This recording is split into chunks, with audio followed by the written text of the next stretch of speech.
Olá, oitavo ano. Hoje explicarei para vocês o que é o período simples e composto.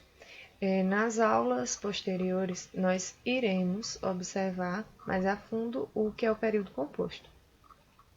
Se ligue, vamos às explicações.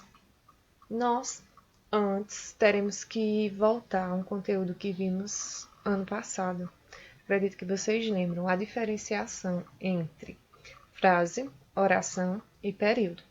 O que é uma frase? É tudo aquilo que tem sentido. Lembre-se, a expressão ai é considerada uma frase porque ela transmite um sentido. Então, tudo que tem sentido, frase. Quando eu tenho oração, eu tenho um enunciado, eu tenho uma frase que contém verbo. Por exemplo, Maria foi ao mercado. Isso que eu acabei de falar para vocês é uma oração porque tem o verbo foi. Maria foi ao mercado. Então, nós vamos observar que frase é tudo que tem sentido e oração é a frase que contém verbo. E tem sentido, logicamente, né? Nós vamos parar e observar o seguinte.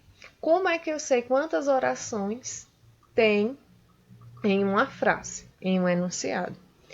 Pela quantidade de verbos. Se eu tiver um verbo, eu tenho uma oração. Se eu tiver dois ou mais verbos, eu tenho duas ou mais orações. Para a questão do período simples e composto, nós vamos partir da ideia de oração. O período simples, ele é constituído de uma só oração. Isso significa dizer que para classificar em período simples, eu terei uma frase que contém apenas um verbo. Já no período composto, eu terei frases, certo?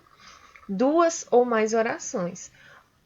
Como eu vou saber isso, professora? Na minha frase, terá que ter dois ou mais verbos. Vamos observar os exemplos. Acorda, Dona Maria. Aqui eu só tenho um verbo, que é acordar. Os dias de verão são muito quentes. Observe que são é o único verbo desta frase. Então, observe que eu tenho um verbo. A isso eu classifico como período simples. A minha oração é constituída por um período simples porque nós só temos um verbo.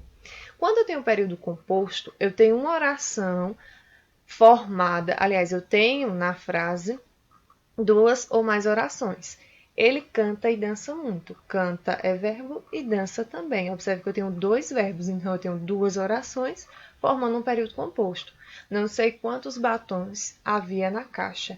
Sei e havia são verbos. Então eu tenho dois verbos aqui na minha frase. Assim eu tenho duas orações que compõem um período composto. Então, qual é a diferença entre período simples e composto? A quantidade de verbos. Se eu tiver só um verbo, período simples. Se eu tiver dois ou mais verbos, período composto. Espero que vocês tenham compreendido. Bons estudos e uma ótima semana.